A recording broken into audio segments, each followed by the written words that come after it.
नमस्कार, LIR speaker channel पर आपका स्वागत है। मैं हूं आपका LI, आपका दोस्त आर स्पीकर। तो आज हम जानेंगे इस हिंदी किताब श्री दुर्गा सप्तशती के प्रथम चरित्र के अगले अध्याय के बारे में, जो है भगवती महामाया दुख की स्रोत भी और मुक्तिदायिनी भी।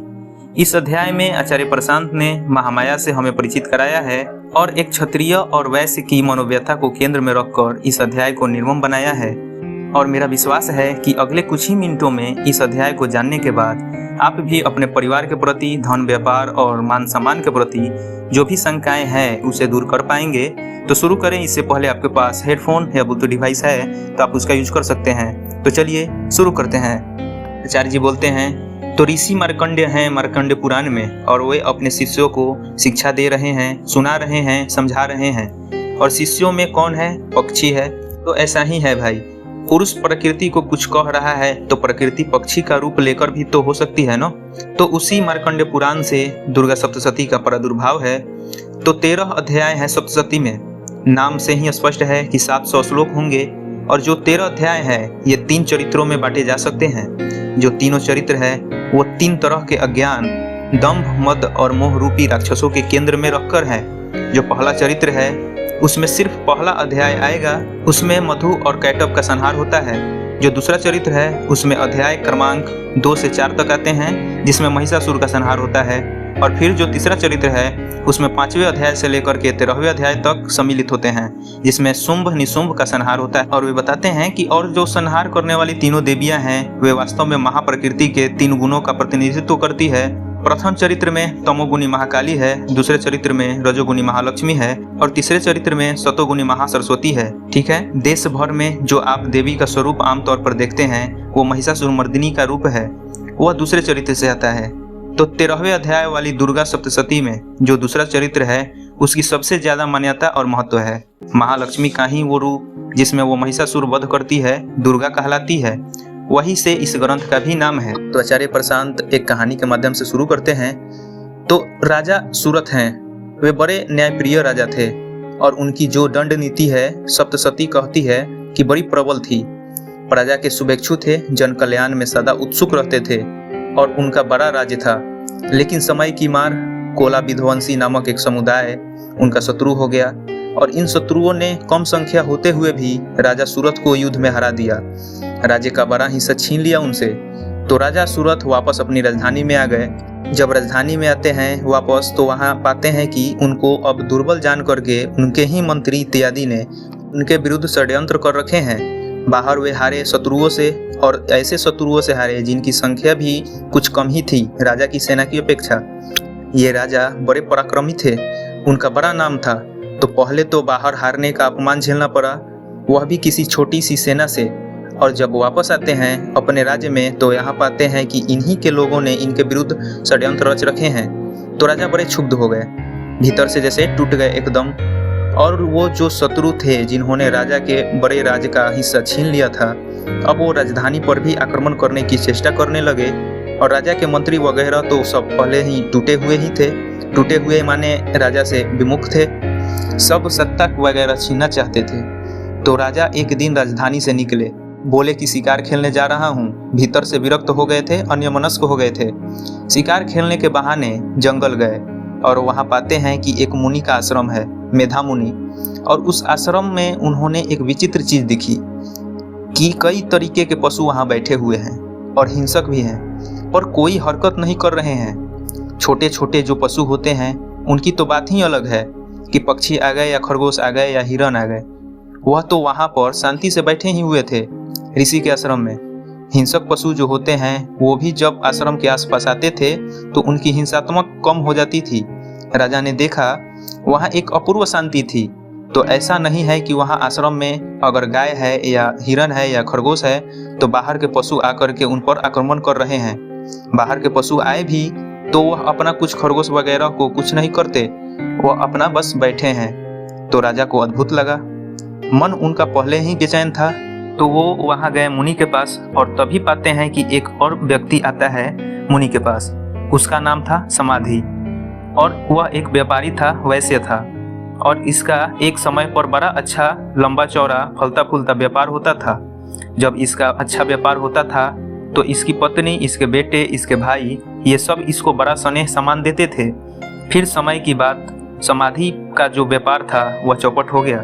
जब चौपट हो गया तो समाधि की ही पत्नी ने और पुत्र पुत्रियों ने, भाइयों ने समाधि को घर से बाहर निकाल दिया, उसी के घर से बाहर निकाल दिया और बोले भागो, तुम किसी काम के नहीं, और बड़ा अपमान किया। तो यह व्यक्ति भी बड़ा आहत मन लेकर के जंगल ही निकल आया। सोचा होगा कि अब जंगल में जा रहा हूँ, कोई जानवर ही खा ले, खत्म ही हो जाऊं, यही ठीक होगा, जीने का मन ही नहीं होगा। यह भी वहाँ आता है तो मुनि का आश्रम देखता है, जंगल में एकदम एकांत में, निर्जन जगह पर। वहाँ मुनि है, मुनि के कुछ शिष्य वगैरह हैं और ये सब पशु हैं, और ये पशु बड़ी मौज में हैं। तो समाधि को भी विस्मय हुआ, कहे यह क्या बात है। तो दोनों जाते हैं मुनि के पास, राजा भी और समाधि भी, और मुनि से जिज्ञासा करते हैं। वह जिज्ञासा आधारभूत है दुर्गा सप्तशती में। जिज्ञासा क्या है समझिएगा। वह जिज्ञासा अगर हम नहीं समझेंगे तो हम इससे संबंध ही नहीं बना पाएंगे। आचार्य जी बताते हैं, जैसे भगवत गीता में बड़ा आवश्यक है कि पहले ही अध्याय में अर्जुन की स्थिति को समझ लिया जाए, क्योंकि अर्जुन की स्थिति को नहीं समझा तो यह भी नहीं समझेंगे कि गीता आवश्यक क्यों है, पहली बात। और दूसरी बात कि गीता का हमारे जीवन से क्या संबंध है। मैं हमेशा कहा करता हूँ कि पहले तो तुम मानो कि हम सब अर्जुन हैं, अपने अपने तरीके से। जीवन रण क्षेत्र है, रण क्षेत्र दुर्गा सप्तशती में भी लगातार है और श्रीमद् भागवत गीता में भी लगातार है। वे आगे बताते हैं, जैसे भारत की प्रज्ञा ने इस बात को साफ समझा हो कि जीवन संघर्ष तो है ही, यहाँ लड़े बिना बात बनेगी नहीं। बाहरी लड़ाई प्रतीक मात्र है भीतरी लड़ाई का, कि भीतर तो सतत एक संग्राम चलता ही है। वही संग्राम आपको देखने को कहाँ मिलता है, भगवत गीता में, और वही संग्राम अलग अलग रूपों में आपको सप्तशती में भी देखने को मिलता है। तो ये दोनों ऋषि के पास जाते हैं, राजा और समाधि, और ऋषि से जो कहते हैं समझिएगा कि वह किस तरीके से हम सब की बात है। जैसे कि अर्जुन की स्थिति हम सब की स्थिति थी। अर्जुन मोहग्रस्त था ही और अज्ञानग्रस्त था, दोनों चीजें थी जो अर्जुन को पकड़ रही थी, मोह और अज्ञान। वैसे ही देखिए कि जिज्ञासा क्या करते हैं दोनों, और इसकी जिज्ञासा अर्जुन की जिज्ञासा से कम नहीं है वास्तव में। तो राजा कहते हैं, मुझे सब कुछ जानते समझते भी मुनिवर बताइए कि इतना दुख क्यों है। राजा कहते हैं कि आपको पता है कि मैं क्या सोच रहा हूँ। मैं सोच रहा हूँ कि मेरे सब जो प्रजागण थे, यहाँ तक कि दास दासियाँ थे, इनको मैं बड़े सदाचार में रखता था। मैं इनका राजा ही नहीं था, मैं इनके पिता तुल्य था, तो मैं इनको बड़ा सदाचारी बना करके रखता था। मुझे अब यह बड़ा दुख रहता है कि मेरे शत्रुओं ने अब राज हाथ में ले करके मेरे लोगों को कहीं दुराचारी न बना दिया हो। और मैं सोचता हूँ कि मेरा जो प्यारा हाथी था, जिसको मैं इतना प्यार से रखता था, उसका क्या हुआ होगा, उसको कहीं कष्ट तो नहीं मिल रहा। मैं कोई मूर्ख व्यक्ति नहीं हूँ मुनिवर, मैं समझदार हूँ, लेकिन फिर भी मोह मुझे पकड़े हुए है। यह बात क्या है। राजा कहते हैं, मैं समझदार व्यक्ति हूँ, फिर भी मोह मुझे पकड़े हुए है, यह बात क्या है। आचार्य प्रशांत कहते हैं कि राजा ने, जहाँ तक मैं समझता हूँ, विधिवत शिक्षा पाई होगी, ग्रंथ पढ़े होंगे। वो भली भांति समझते थे कि दुष्ट लोग बहुत दिनों तक चल नहीं सकते। जिन लोगों ने उनकी सत्ता छीनी और जिन लोगों ने उन पर भीतरघात किया, वे लोग स्वयं ही अपने अंत को प्राप्त होंगे। यह सब जानते हुए भी राजा बड़े दुख में थे, जिया नहीं जा रहा था राजा से। और राजा ने कहा कि मुझे अपनी सत्ता का अपने लिए कोई लोभ नहीं है, मैं तो बस कुछ ऐसा चिटक सा दमक सा गया हूँ भीतर से कि शत्रुओं का सामना करने की जगह मैं बस यूं ही घोड़ा लेकर जंगल निकल आया। यह राजा की मनोस्थिति है। आचार्य प्रशांत बताते हैं कि अगर आप ये समझ पाएं कि ये आपके जीवन का हाल है, तो आगे भी आपको देवी से बोध और आशीर्वाद प्राप्त होगा। इसी तरीके से जो बात वैश्य ने कही, व्यापारी ने कही, वह तो और भी ज्यादा मार्मिक है। ग्रंथ में प्रस्तुति इस तरह से है कि समाधि वैश्य वास्तव में सूरत राजा से थोड़ा अधिक ही समझदार है। वो बात आप तब भी देखेंगे कि जब देवी अंततः उन्हें वर देती है तो राजा क्या मांगते हैं और वैश्य ने क्या मांगा, वह बात आपको तभी दिखाई देगी। और अभी बस इतना ही बता देता हूँ कि वैश्य और ज्यादा समझदार है, फिर भी मोहग्रस्त है, राजा तो है ही। तो वैश्य कहता है कि मैं सब जानता हूँ, समझता हूँ। आचार्य जी कहते हैं, आध्यात्मिक आदमी रहा होगा अपनी तरह का, लेकिन फिर भी मैं देखिए कितना टूटा हुआ हूँ। कोई ऐसा सिद्धांत नहीं जीवन का जो मुझे स्पष्ट न कर दिया गया हो। मैं विचार करने बैठूं तो मुझे साफ दिखाई देता है कि ये सब परिवार के लोग, व्यापार, धन, समृद्धि, प्रतिष्ठा आदि तो आवागमन की चीजें हैं। इनसे क्या मन लगाना और इनके खोने पर क्या दुख पाना। मान अपमान तो मिथ्या है, लेकिन मैंने जो धन खोया है, जो प्रतिष्ठा खोई है और फिर जो मैंने अपमान पाया है, उसकी चोट छपसी गई है, भूलती ही नहीं। व्यापारी कहता है, जानता मैं सब हूँ, लेकिन फिर भी वह मेरे ज्ञान के काम नहीं आ रहा। आचार्य जी कहते हैं, ऋषि का जो उत्तर है उसका आरंभ ही कुछ ऐसा है जो समझ ले वह तर जाए। ऋषि कहते हैं, हाँ हाँ, समझदार तो तुम हो दोनों, और समझदार तो मेरे आश्रम के ये सभी पशु पक्षी भी हैं। तुम उतने ही समझदार हो जितने समझदारी पशुओं में होती है। बड़ी गहरी बात कह दी ऋषि ने। ऋषि कहते हैं कि समझदार तो तुम हो, पर तुम्हारी सारी समझदारी पशुओं की समझदारी है। मतलब समझ रहे हो? पशु माने प्रकृति और बुद्धि माने भी प्रकृति। आपकी बुद्धि और आपके विचार का फैलाव आपको समझदार नहीं बना देता। ठीक वैसे जैसे सारे पशु प्रकृति से आते हैं ना, वैसे ही मन, बुद्धि, चित्त, अहंकार जो अंतः चतुष्ट है, यह भी पूरा प्रकृति ही है। तो पशु अपनी वृत्ति से जो कुछ करता है और मनुष्य अपनी बुद्धि से जो कुछ करता है, वो सब एक ही तरह की समझदारी है। मूलतः पशु अपनी वृत्ति से जो कुछ करता है और मनुष्य अपनी जो बुद्धि से जो कुछ करता है, वह एक ही तरह की है। मनुष्य की बुद्धि उसे पशुओं से भिन्न नहीं बना देती।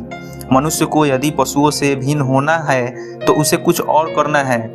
बुद्धि भर से काम नहीं चलेगा। बहुत बहुत बुद्धिमान मनुष्य जानवरों जैसे ही होते हैं। बुद्धि तुम भरपूर रखकर भी पशु ही रहोगे, क्योंकि बुद्धि भी प्रकृति ही है, स्मृति भी प्रकृति का है, पूरा अंतःकरण ही प्रकृति मात्र है। बात समझ में आ रही है?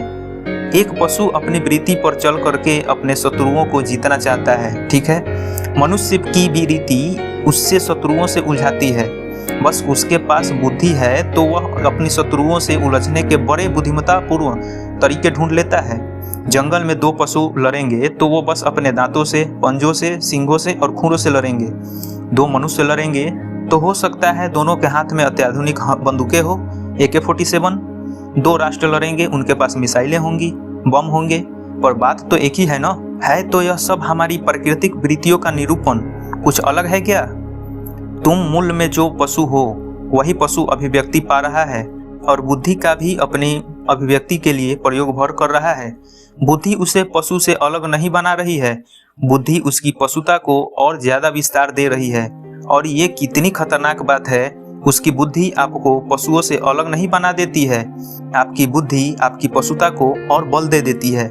समझना आगे फिर कौन दैत्य होता है, कौन दानव होता है। दैत्य के पास भी बड़ा बल होता है, तो बल पाने से आप देवता छोड़िए मनुष्य भी नहीं हो जाते। बल तो दैत्यों के पास भी होता है। मनुष्य आपको कुछ और है जो बनाता है। वह क्या है वह हम समझेंगे। यहाँ तक स्पष्ट है? तो मूल प्रश्न क्या है सप्तशती में? जो वहाँ पर मूल समस्या है वह कोई दैवीय समस्या नहीं है, वह कोई शास्त्रीय समस्या नहीं है, वह कोई पारलौकिक समस्या नहीं है, वह पूरे तरीके से हमारी आपकी मानवीय समस्या है। और जो भी ग्रंथ किसी मानवीय समस्या से नहीं उलझ रहा मूल्यहीन है, व्यर्थ, त्याज्य है। मनुष्य ग्रंथ के पास जाता ही क्यों है? अपनी समस्याएं सुलझाने के लिए। हमेशा पूछा करो कि यह जो ग्रंथ है, क्या यह अपने केंद्र में मेरी समस्या को रख रहा है? अगर रख रहा है तो वो ग्रंथ आपके काम का है। जैसे हमने कहा कि भगवत गीता में अर्जुन की समस्या है, वह हमारी आपकी पूरे विश्व की समस्या है, इसलिए गीता हमारे इतने काम की है। इसी तरीके से सप्तशती में सूरत और समाधि की जो समस्या है वह हमारी आपकी सबकी समस्या है, इसलिए यह ग्रंथ हमारे काम की है। और अब मुनि आगे जो कुछ भी बताएंगे वह बात हमारे काम की है। ध्यान दीजिएगा कि आगे जो कुछ बताया जा रहा है वो बड़े प्रतीकात्मक तरीके से बताया जा रहा है। कोई ऐसी गुप्त बात को सरल करने के लिए बताया जा रहा है जो यदि सरल नहीं की गई तो आम मन में उतरेगा ही नहीं। निश्चित रूप से जो बताया जा रहा है वो इतिहास नहीं है। जिन घटनाओं का वर्णन किया जा रहा है वो स्थूल घटनाएं नहीं है, वो मानस घटनाएं हैं, सूक्ष्म घटनाएं हैं। वो जमीन पर नहीं घट रही है, वह धारा लोक पर नहीं घट रही है, वह मानस लोक पर घट रही है। वो किसी समय पर नहीं घट रही है, वो हर समय घट रही है। वो किसी काल की बात नहीं है कि इतिहास में आज से इतने हजार साल पहले या इतने लाख साल पहले ऐसा हुआ। वो घटना जो निरंतर हम सबके भीतर घट रही है। वो काल के एक बिंदु में सीमित घटना नहीं है, वो काल का निरंतर प्रवाह ही है घटना। वह किसी समय नहीं हुई थी बात, वह लगातार हो रही है। कौन सी बात? आदमी का मोह में ग्रस्त रहना, आदमी का अपमान पा करके दुख झेलना। यह बात उस समय नहीं हुई थी, यह बात आज भी हो रही है। तो इसको ऐसे नहीं पूछना है कि अच्छा यह सचमुच कभी हुआ था, अच्छा बताओ ऐसा कैसे हो सकता है कि ऐसे कोई दैत्य हो, ऐसा कोई राक्षस हो, ऐसा कोई हो सकता है कि कोई देवी हो जिसके इतने हाथ पांव हो, ऐसा कैसे हो सकता है कि स्मरण मात्र से किसी बालिका की उत्पत्ति हो जाए, ऐसा कैसे हो सकता है। ये सब बातें और इस तरह के प्रश्न मत पूछिएगा। और इस तरह के प्रश्न अक्सर पूछे जाते हैं कि फलाने ग्रंथ में लिखा है कि फलाने ऋषि आए और उन्होंने फल दिया और फल खाने से इन महापुरुष का जन्म हो गया। तो लोग कहते हैं कि अच्छा ऐसे कैसे हो गया कि फल खाने से किसी का जन्म हो जाए। अरे बाबा, वो बात स्थूल नहीं है। तुम इस बात को किस तल पर समझना चाह रहे हो? यह क्या दुर्बुद्धि है, यह क्या बात है, अति सूक्ष्म है, वह मानस घटना है, तो उसको वैसे ही समझो ना। तो आचार्य जी बताते हैं, तो ऋषि अब कुछ बताना शुरू ही करते हैं। मैं जो श्लोकों का अनुवाद ही है इस स्थान पर उसको आपके लिए पढ़ देना चाहता हूँ, बड़ा रोचक है। सूरथ और वह समाधि नामक वैश्य दोनों साथ साथ मेधा मुनि के सेवा में उपस्थित हुए और उनके साथ यथा योग्य न्यायुकुलन विनय पूर्वक बर्ताव करके बैठे। तत्पश्चात वैश्य और राजा ने कुछ वार्तालाप आरंभ किए। यह सप्तशती का प्रथम अध्याय ही है, हम लगभग 36वें श्लोक पर हैं। तो राजा ने कहा, मैं आपसे एक बात पूछना चाहता हूँ। मेरा चित्त मेरे अधीन न होने के कारण यह बात मेरे मन को बहुत दुख देती है। जो राज्य मेरे हाथ से चला गया है उसमें और उसके संपूर्ण अंगों में मेरी ममता बनी हुई है। चला गया है राज्य और राज्य संबंधित जो कुछ था उसमें मेरी ममता बनी हुई है। मुनिश्रेष्ठ, यह जानते हुए भी कि अब वह मेरा नहीं है, अज्ञानी की भांति मुझे उसके लिए दुख होता है। यह दुख क्या है? आचार्य प्रशांत बोलते हैं, यह सवाल देखिए कि दुख क्या है। मैं जानता हूँ लेकिन नहीं जानता। यह जानते हुए भी कि राज्य चला गया है, अज्ञानी की भांति मुझे दुख होता है। यह है यहाँ पर मूल प्रश्न, विचार की विफलता। विचार के तल पर जानता हूँ, वृत्ति के तल पर नहीं जानता। यह मूल समस्या है जिसको ग्रंथ संबोधित कर रहा है। राजा कह रहे हैं, इधर यह वैश्य भी घर से अपमानित होकर आया है। इसके पुत्र, स्त्री और भृत्यों ने तीनों ने इसे छोड़ दिया है। स्वजनों ने भी इसका परित्याग कर दिया है, तो भी यह उनके प्रति अत्यंत हार्दिक स्नेह रखता है जिन्होंने इसको छोड़ दिया है, और यह उनकी याद में, चिंता में व्याकुल है अभी भी। इस प्रकार यह तथा मैं, सूरथ और समाधि दोनों ही बहुत दुखी हैं। आचार्य जी कहते हैं, और अब जो वाक्य आएगा ध्यान दीजिएगा, जिसमें प्रत्यक्ष साफ साफ दोष देखा गया है, उस विषय के लिए भी हमारे मन में ममता जनित आकर्षण पैदा हो रहा है। यह बात नहीं समझ में आ रही है, यह केंद्रीय प्रश्न है, समझो। जानते हैं कि उस विषय में दोष है, मेरी स्त्री, मेरे पुत्र, मेरे ये सब गलत है। इन्होंने मुझे घर से निकाल दिया सिर्फ इसलिए कि मेरा व्यापार ठप हो गया था, लेकिन फिर भी मेरे दिल में उनके लिए ललक जग जाती है। मेरे मन से उनका स्नेह और आकर्षण मिटता नहीं। आचार्य जी कहते हैं, यह प्रश्न है कि ऐसा क्या है? ज्ञान अपर्याप्त सिद्ध हो रहा है। यह क्या हो रहा है? ज्ञान अपर्याप्त सिद्ध हो रहा है। फिर ऋषि को संबोधित करके कहते हैं, महाभाग, हम दोनों समझदार हैं, लेकिन दोनों को अभी तक यह भ्रांति बनी हुई है कि दोनों समझदार हैं। तो ऋषि से कहते हैं, महाभाग, हे विप्रवर, हम दोनों समझदार हैं, तो भी हम में जो मोह पैदा हुआ है वह क्या है? हम समझदार तो इतने हैं, लेकिन फिर भी मोह नहीं छूट रहा। विवेक शून्य पुरुष की भांति मुझमें और इसमें भी यह मूढ़ता प्रत्यक्ष दिखाई देती है। मूढ़ता तो दोनों को प्रत्यक्ष दिखाई देती है, लेकिन फिर भी यह लगे हुए हैं अपने आप को समझदार बोलने, और यही इनकी सामने बड़ी विडंबना है कि यह कैसे हो रहा है। हम समझदार हैं, लेकिन फिर भी हमसे इतना मोह, इतनी ममता क्यों, जैसे अविवेकी हो। तो ऋषि बोलते हैं, देखिए, विषय मार्ग का ज्ञान सब जीवों को है, विषयों में आसक्ति सब जीवों को है, आप अकेले नहीं हैं। इसी प्रकार विषय भी सबके लिए अलग अलग है, बस विषय सबके अलग अलग होते हैं। जैसे कि कुछ प्राणी दिन में नहीं देखते, दूसरे रात में नहीं देखते, कुछ के विषय दिन के होते हैं और कुछ के विषय रात के होते हैं, तथा कुछ जीव ऐसे हैं जो दिन और रात में बराबर देखते हैं, कुछ ऐसे होते हैं जो दिन में भी देखते हैं और रात में भी देखते हैं। बस विषयों का अंतर है। माने किन विषयों का? जिनसे तुम्हारी आसक्ति होती है, जिनसे तुम संबंध, ममता, स्नेह वगैरह बना लेते हो। ऋषि कहते हैं कि यह ठीक है कि मनुष्य समझदार होते हैं। राजा का मन रखने के लिए ऐसा कह दिया, लेकिन आगे क्या कहा है समझ लो। आचार्य प्रशांत बोलते हैं यह ठीक है कि मनुष्य समझदार होते हैं, इसको ऐसे पढ़ो, यह ठीक है कि मनुष्य अपने आप को समझदार मानते हैं, लेकिन केवल मनुष्य ही समझदार नहीं होते। वो यह नहीं कह रहे हैं, अगर साफ साफ कहते मुनि तो यह कह देते कि तुम समझदार नहीं हो, और राजा है सामने तो कह रहे हैं ठीक है तुम समझदार हो, लेकिन तुम अकेले समझदार नहीं हो, और भी हैं जो समझदार हैं। कौन समझदार है अब सुनो। यह मुनि का विशेष तरीका है कहने का।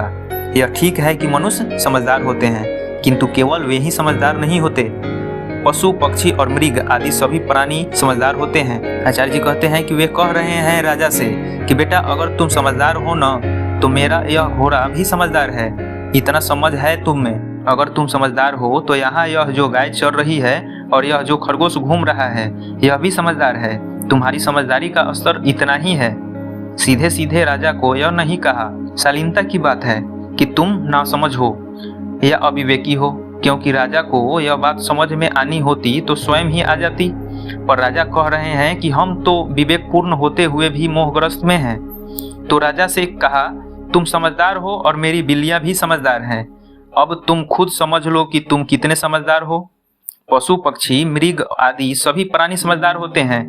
मनुष्यों की समझ भी वैसी ही होती है जैसे उन मृग और पक्षियों की होती है। बिल्कुल खुलासा कर दिया। तुम्हारी समझ है तो लेकिन वैसी ही है जैसे मृग की होती है, पक्षियों की होती है, तथा जैसी मनुष्य की समझ होती है वैसी ही उन मृग, पक्षी आदि की भी समझ होती है। मृग, पक्षी की जैसी समझ है वैसी तुम्हारी है, और तुम्हारी जैसी है वैसी मृग की है और पक्षियों की है। यह बात तथा अन्य बातें भी प्रायः दोनों में समान ही है। मनुष्य में और पशुओं पक्षियों में यह बात भी समान है और बाकी सब बातें भी समान है। तुम पशुओं से ज्यादा अलग नहीं हो अभी। आचार्य जी बताते हैं समझ होने पर भी इन पक्षियों को देखो ना, ये स्वयं भूख से पीड़ित होते हुए भी मोहवश बच्चों की चोंच में कितने चाव से अन्न डाल देते हैं। वहाँ पक्षी रहे होंगे तरह तरह के।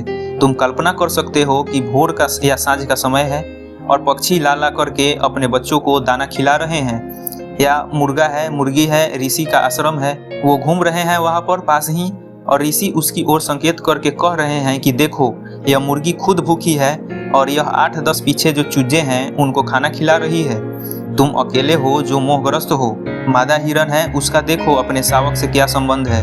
वह गाय है, देखो उसका अपने बछड़े से क्या संबंध है। उस मुर्गी का अपने चूजों से, मादा खरगोश का अपने छोटे खरगोशों से, देखो इन सब का क्या संबंध है। तुम इनसे अलग कैसे हो। तुम्हें ममता है, इन्हें भी ममता है। ऋषि कहते हैं नरश्रेष्ठ, क्या तुम नहीं देखते कि मनुष्य समझदार होते हुए भी लोभवश अपने किए हुए उपकार का बदला पाने के लिए ही पुत्रों की अभिलाषा करते हैं।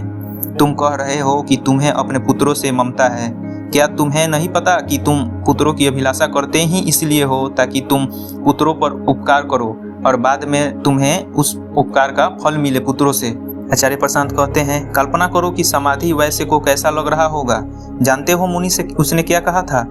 बोला था कि मुझे तो बड़ी चिंता होती है कि कहीं मेरे बेटे जिन्होंने मुझे घर से निकाल दिया है कहीं वो बिगड़ न गए हों, कहीं मेरा धन वगैरह पा करके वो गलत मार्ग पर न चल दिए हों।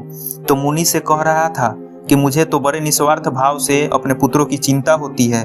और मुनि ने कह दिया कि बेटा पुत्र तो तुम पैदा ही करते हो इसलिए कि उन पर उपकार करो, और फिर जो बच्चे हैं तुम्हारे वो आगे चल करके तुम्हारे उपकार का तुम्हें बदला चुकाए। आचार्य प्रशांत कहते हैं कि ऐसी घटनाएं आज ही नहीं हो रही है, यह तब से चली आ रही है कि जो बार बार आप पाएंगे कि साहित्य में, धार्मिक साहित्य में भी हर जगह मनुष्य जब संतान मांग रहा है तो वे कहते हैं कि यही है, पुत्र चाहिए, पुत्री नहीं कहते। जब वरदान भी मांगने जाते हैं तो कहते हैं कि स्त्री हो, पुरुष हो, धन हो, प्रतिष्ठा हो, पुत्री नहीं कहते। कारण यही है, आगे चल करके भविष्य में सुख पाने की संभावना पुत्री की अपेक्षा पुत्र से ज्यादा होती है। तो मनुष्य फिर कहता है कि पुत्री की जगह पुत्र मिल जाए तो बेहतर है। कुछ नहीं है, लाभ हानि का गणित है बस, और कुछ नहीं है, सीधा सीधा स्वार्थ शास्त्र है। उसी स्वार्थ शास्त्र को हम अर्थशास्त्र भी बोल सकते हैं, इकोनॉमिक्स, ठीक है। तो यहाँ पर आकर के समाधि वैश्य ने मुनि से कहा कि मैं तो बड़ा अच्छा आदमी हूँ, देखिए मुझे अपने घर की चिंता इसलिए हो रही है कि कहीं मेरे बच्चे बिगड़ न जाएं। मैं निस्वार्थ भाव से उनकी चिंता कर रहा हूँ। मुनि ने उस पर घरों पानी डाल दिया। मुनि ने कहा, बेटा किसको बना रहे हो? मैं मुनि हूँ। मनुष्य संतान पैदा इसलिए ही करता है ताकि आगे चल करके संतान सुख वसूल सके। क्या तुम नहीं देखते कि मनुष्य समझदार होते हुए भी लोभवश अपने किए हुए उपकार का बदला पाने के लिए ही पुत्रों की अभिलाषा करते हैं? जैसे तुम कहते हो कि तुम में समझ की कमी नहीं है, वैसे ही यद्यपि उन सब में समझ की कमी नहीं है। व्यंग है मुनि का। तथापि वे संसार की स्थिति माने जन्म मरण की परंपरा बनाए रखने वाली भगवती महामाया के प्रभाव द्वारा ममतामय भंवर से युक्त मोह के गहरे गर्त में गिराए जाते हैं। आचार्य जी कहते हैं, महामाया आ गई, भगवती देवी आ गई। समझ तुम में पूरी है, लेकिन फिर भी भगवती महामाया ने जो यह मोह का भंवर रचा है, इसमें सब गिरते हैं। तुम्हारी समझ महामाया के आगे नहीं चलती। तो इसी तरीके से जो आधारभूत ढांचा है ग्रंथ का, वह रखा जा रहा है। तो आचार्य प्रशांत बताते हैं, एक क्षत्रिय और एक वैश्य। क्षत्रिय ने क्या खोया? राज्य खोया। वैश्य ने क्या खोया? धन खोया। और दोनों कुछ खो करके बड़े क्षुब्ध मन के साथ मुनि के सामने आ रहे हैं और कह रहे हैं कि बहुत समझदार लोग हैं, ऊंचे लोग हैं, हमने यह हासिल किया, वह किया, ऐसा वैसा, और हमने सब खो दिया है। बड़े विवेकी हैं, लेकिन फिर भी खोया है, उसके लिए बड़ी ममता है। तो ऋषि कह रहे हैं कि ममता इसलिए है क्योंकि वह ममता महामाया तुम्हारे भीतर संचरित करती है। उस महामाया के आगे तुम्हारे विवेक, विचार और बुद्धि कुछ नहीं है, पशुओं जैसे हैं। दोहरा रहा हूँ, आचार्य जी कहते हैं कि मैं दोहरा रहा हूँ, यद्यपि मनुष्य में समझ की कमी नहीं है, यद्यपि वे भगवती महामाया के प्रभाव द्वारा ममतामय भंवर से युक्त मोह के गहरे गर्त में गिराए जाते हैं। तो कहाँ से आया तुम्हें मोह? वो भगवती महामाया ने भेजी है, इसलिए आया। वे कहते हैं कि इसलिए कोई आश्चर्य नहीं करना चाहिए। जगदीश्वर भगवान विष्णु की योग निद्रा रूप जो भगवती महामाया है, उन्हीं के कारण जगत मोहित हो रहा है। जगत मोह में इसलिए फंसा हुआ है क्योंकि विष्णु की योग निद्रा स्वरूप जो भगवती महामाया है, वो जगत को मोहग्रस्त किए हुए है। वे भगवती महामाया ज्ञानियों के भी चित्त को बलपूर्वक खींच करके मोह में डाल देती है। अरे तुम होगे बड़े ज्ञानी, महामाया तुम्हारे चित्र को खींचेगी और मोह में डाल देगी। उन्होंने तो विष्णु भगवान को भी सुला रखा है योग निद्रा में। तुम क्या चीज हो?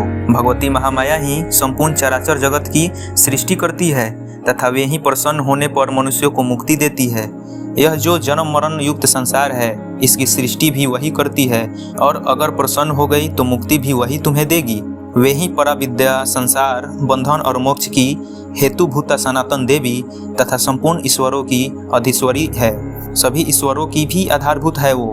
तो इन्होंने पूछा, मोह कहाँ से आया, माया कहाँ से आई, ममता कहाँ से आई? तो यहाँ पर भगवती देवी को ऋषि संबोधित करते हैं। राजा पूछते हैं, जिन्हें आप महामाया कहते हैं, वे देवी कौन है? मुनि ने जो अब सामने आख्यान रख दिया है, उसमें बताया जा रहा है कि राजा और वैश्य दोनों के दुख के मूल में और दोनों की संभावित मुक्ति के मूल में एक ही है, भगवती महामाया। तो फिर स्पष्ट ही है कि राजा की उत्सुकता होगी यह जानने में यह महामाया है कौन। इन्होंने ही मुझे फंसाया और ये ही मुझे मुक्त कर देगी। तो राजा कहते हैं, तो ऋषिवर मुझे बताइए कि महामाया कौन है। तो आगे जो पूरा ग्रंथ है वह महामाया का वृत्तांत देगा। समझ में आ रही है बात? तो अब राजा ने पूछा, मुझे महामाया के बारे में बताइए। तो ऋषि अब इस अध्याय में और जो शेष 12 अध्याय हैं, उनमें महामाया का पूरा वृत्तांत देंगे। और जैसा कि स्पष्ट ही है कि ग्रंथ के समापन तक आते आते राजा को और वैश्य को अपने अपने मनोवांछित पदार्थों का और स्थितियों का लाभ होगा। हम देखेंगे। राजा कहते हैं, जिन्हें आप महामाया कहते हैं, वे देवी कौन है? ब्रह्मांड, उनका आविर्भाव कैसे हुआ, उनके चरित्र कौन है? ब्रह्मवेताओं से श्रेष्ठ महर्षि उन देवी की जैसी प्रभाव हो, जैसा स्वरूप हो और जिस प्रकार प्रादुर्भाव हुआ हो, वह सब मैं आपके मुख से सुनना चाहता हूँ। मुझे बताइए कि देवी कौन है, प्रादुर्भाव क्या है उनका, कहाँ से आई है, क्या करती है, और यह भी कहिए कि उन्हें प्रसन्न करना कैसे संभव हो। तो ऋषि कहते हैं, राजन, वास्तव में तो देवी नित्य स्वरूप ही है। जो नित्य है उसका स्वरूप ही है। नित्य कौन है? ब्रह्मा, सत्य। ब्रह्मा के स्वरूप को ही माया कहते हैं। संपूर्ण जगत उन्हीं की ही रूप है। उन्होंने ही सारे विश्व को व्याप्त कर रखा है। उनका प्रकट्य अनेक प्रकार से होता है। यद्यपि वे नित्य और अजन्मा हैं, तथापि देवताओं का कार्य सिद्ध करने के लिए प्रकट होती है। उस समय वे लोक में उत्पन्न हुई कहलाती है। वो नित्य और अजन्मी है, क्योंकि वास्तव में वे कौन है? ब्रह्मा है। ब्रह्मा यानी नित्य है, अजात है, अजन्मा है। लेकिन हमें जब वह प्रकट होती हुई दिखाई देती है तो हम कह देते हैं कि इस प्रकार की उनका प्रादुर्भाव हुआ, अन्यथा वो नित्य हैं। तो फिर इसके बाद मधुकैटभ संहार की कथा है प्रथम चरित्र में, उसकी कथा हम आगे करेंगे। तो इस अध्याय को यहीं समाप्त करते हैं। इस अध्याय के माध्यम से आचार्य प्रशांत ने क्षत्रिय, वैश्य और ऋषि के संवाद को दर्शाया है, जो हमारी मनोव्यथा पर प्रकाश डालती है। तो यह अध्याय या बुक समरी आपको कैसी लगी? अपनी राय कमेंट में रखें, लाइक करें, चैनल को सब्सक्राइब करें और शेयर कर सकते हैं। तो मैं फिर आऊँगा एक अगले टॉपिक के साथ। तब तक के लिए धन्यवाद।